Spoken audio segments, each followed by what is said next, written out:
दोस्तों नमस्कार। आज एक बहुत ही महत्वपूर्ण विश्लेषण लेकर के आपके समक्ष आया हूँ। आप सभी को पता है कि जो हमारे अपकमिंग एग्ज़ाम हैं यूजीसी नेट जेआरएफ के, उसको लेकर के एक बड़ी भ्रामक स्थिति बनी हुई है। कल भी मैंने एक वीडियो अपलोड किया था जिसमें मैंने ये आशंका जाहिर की थी कि आपका जो 21 अगस्त से परीक्षा होना है वो एग्ज़ाम नहीं होगा और आपके जो रिज़ल्ट्स हैं वो जारी हो जाएंगे। उसका मैंने एक कारण भी दिया था कि सीबीआई ने कहा है कि पेपर लीक नहीं हुआ है और कोर्ट का भी ये मानना है कि भाई जब पेपर आपका लीक नहीं हुआ है, ऐसे में स्टूडेंट को दोबारा परेशान करना, दोबारा सेंटर पे जाना, फिर से खर्च आएगा और फिर टिकट्स कराना पड़ेगा। बहुत तरह की बातें, कई तरह के एक्सपेंसेस आएंगे और उसके अलावे जो एक एनग्जाइटी है जो स्टूडेंट्स पिछले 1 डेढ़ महीनों से फेस कर रहे हैं, एक पेंडुलम की तरह कि भाई क्या करें क्या ना करें। तो ये चीज़ है। बाकी अभी जो जस्ट एक रिपोर्ट आया है नीट के मामले में, आपको पता है कि नीट से संबंधित भी पीआईएल गया था कोर्ट में, सुप्रीम कोर्ट में सुनवाई चल रही थी। तो री एग्ज़ाम नीट के संबंध में भी नहीं होगा, ऐसा अभी वर्डिक्ट आया है कि नीट का जो परीक्षा को लेकर के चल रहा था मामला, वो नहीं होगा क्योंकि कोर्ट का कहना है कि भाई जब किसी प्रकार की धांधली नहीं है तो फिर एग्ज़ाम दोबारा ना हो, रिज़ल्ट जारी हो और अब जो अगला एग्ज़ाम है उसमें कहीं ना कहीं हर तरह से सरकार अलर्ट रहे और पारदर्शिता के साथ, ट्रांसपेरेंसी के साथ आपका एग्ज़ाम कराए। अब नीट में री एग्ज़ाम नहीं होगा तो कहीं ना कहीं यूजीसी नेट में भी हम कह सकते हैं कि ये आधार हमारा तैयार हो रहा है, क्योंकि सीबीआई का भी इंक्वायरी थोड़ा बहुत बाकी है, वो अंडर गोइंग है, चल रहा है। एक बार इंक्वायरी कंप्लीट हो जाता है, उसमें अगर ये मामला बिल्कुल क्लियर हो जाता है तो आपके रिजल्ट्स अगस्त में जारी हो जाएंगे। बट आज जो मेरा इंटेंशन है आपसे बात करने का वो ये है कि क्योंकि अभी जुलाई का आज 23 है और 21 से आपकी परीक्षा होनी है, जैसा कि अभी तक प्रस्तावित है, वो कंफर्म नहीं है बट प्रस्तावित है तो हम उसको मान सकते हैं।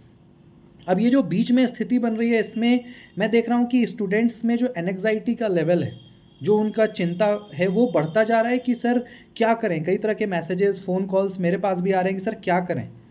तो देखिए साथियों, मैं आपको एक चीज़ बोलना चाहता हूँ कि आप में से जो लोग जून के लिए बिल्कुल प्रिपेयर्ड थे, जिनका एग्ज़ाम अच्छा गया, जिनकी तैयारी बहुत ही अच्छे लेवल की थी, उनके लिए तो चिंता करने की कोई बात नहीं है क्योंकि आपको और 1 महीना मिल गया। 1 महीना क्या, करीब 1.5 महीना मिल गया। आप अपनी तैयारी को और भी अच्छे तरीके से करोगे और आपका जो सिलेक्शन है वो मोर देन एश्योर हो जाएगा। अगर आपका नेट हो रहा था तो जेआरएफ हो जाएगा, जेआरएफ हो रहा था तो जेआरएफ तो फिर होगा ही। तो इसमें जो जिन लोगों की तैयारी बिल्कुल अच्छी थी वो तो बस रिवीजन करेंगे, पॉलिश करेंगे, उनको नया कुछ भी नहीं पढ़ना। तो उनके लिए तो भाई एग्ज़ाम कभी भी ले लो, अगस्त में ले लो चाहे जुलाई में ही ले लो, कोई दिक्कत नहीं। बट वैसे हमारे स्टूडेंट जो नए हैं, जिन्होंने तैयारी बहुत अच्छी नहीं की थी, जो बिल्कुल बिगिनर्स हैं, तो उनको 1 डेढ़ महीने में यूजीसी नेट का सिलेबस इतना छोटा नहीं होता कि आप 1.5 महीने में सब कुछ कर जाओगे। पेपर 1 में 10 यूनिट्स, पेपर 2 में 10 यूनिट्स और बड़ा डेप्थ में और क्रिटिकल एनालिटिकल लेवल का क्वेश्चन आता है। ये कोई छोटा एग्ज़ाम नहीं है कि आप 1 महीने 1.5 महीने में पूरा सिलेबस ख़त्म करके और अपना सिलेक्शन अश्योर कर लोगे। तो बीइंग अ मेंटोर, मैं आपको ये कहना चाहूँगा कि जो बिगिनर्स हैं, जिनको लग रहा था कि जून में मैंने एग्ज़ाम दिया बट होता नहीं दिख रहा, तो उनको परेशान नहीं होना है। वो अपना दिसंबर के लिए तैयारी करिए। जुलाई अब ख़त्म होने को है, अगस्त, सितंबर, अक्टूबर, नवंबर, दिसंबर में आपका एग्ज़ाम होता है, यानी करीब 4 से 5वां महीना आपका एग्ज़ाम है। तो अगर आप ओवर थिंकिंग करने के बजाय दिसंबर साइकिल पे फोकस करेंगे, जो निर्धारित है, वो तो एग्ज़ाम आपका होना ही है क्योंकि वो निर्धारित है, वो शेड्यूल्ड है, वो तो होगा ही। तो क्यों ना हम दिसंबर पे फोकस करें, जो नए स्टूडेंट्स हैं, रेदर कि वो जून के लिए बहुत ज़्यादा चिंतित और परेशान हो रहे हैं। अभी से आप पढ़ना स्टार्ट करो, सिलेबस को कवर करो, 2-3 महीने लगते हैं, और उसके बाद मल्टीपल टाइम्स रिविज़न करो। क्योंकि अगर आप इस 1 डेढ़ महीने के बाद जो एग्ज़ाम अभी होगा नहीं होगा, इस चक्कर में क्या है कि मैं देख रहा हूँ कि स्टूडेंट्स का समय ख़राब हो रहा है, वो पढ़ाई में मन नहीं लगा पा रहे, टेंशन हो रहा है, उनको ये समझ में नहीं आ रहा कि क्या करें, समय ख़राब हो रहा है। तो इससे अच्छा है गाइस कि आप अपना पढ़ाई पे फोकस करिए, स्टार्ट करिए फिर से यूनिट 1 से यूनिट 10 तक एक एक चीज़ को पढ़िए, रिवीजन करिए, प्रीवियस ईयर क्वेश्चन पेपर बनाना स्टार्ट करिए, एक बार सिलेबस कंप्लीट हो जाए तब। और दिसंबर में ये संकल्प लीजिए कि दिसंबर वाला जो परीक्षा है, देखिए उसमें कोई गड़बड़ी नहीं होगी क्योंकि एनटीए ऑलरेडी विवादित हो चुका है। सरकार, इवन मंत्री जी को भी प्रेस कॉन्फ्रेंस करना पड़ा, उनको भी ये कहना पड़ा कि गलती हमसे हुई है। तो दोबारा गलती सरकार नहीं करेगी, एनटीए भी अपना काम अच्छा से करेगा क्योंकि कई तरह के लांछन उस पर ऑलरेडी लग चुके हैं। ऐसे में आप दिसंबर के लिए अपना माइंडसेट बनाइए, प्रिपरेशन करिए, अपना सिलेक्शन को अश्योर करिए।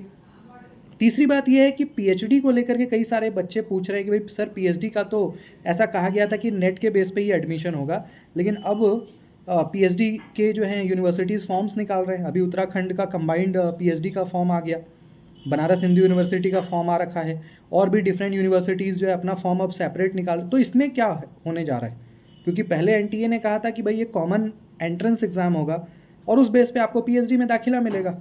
अब यूनिवर्सिटी, तो कहीं ना कहीं ये संकेत है कि जो भी नए नए नॉर्म्स हैं वो इस साल लागू नहीं होंगे।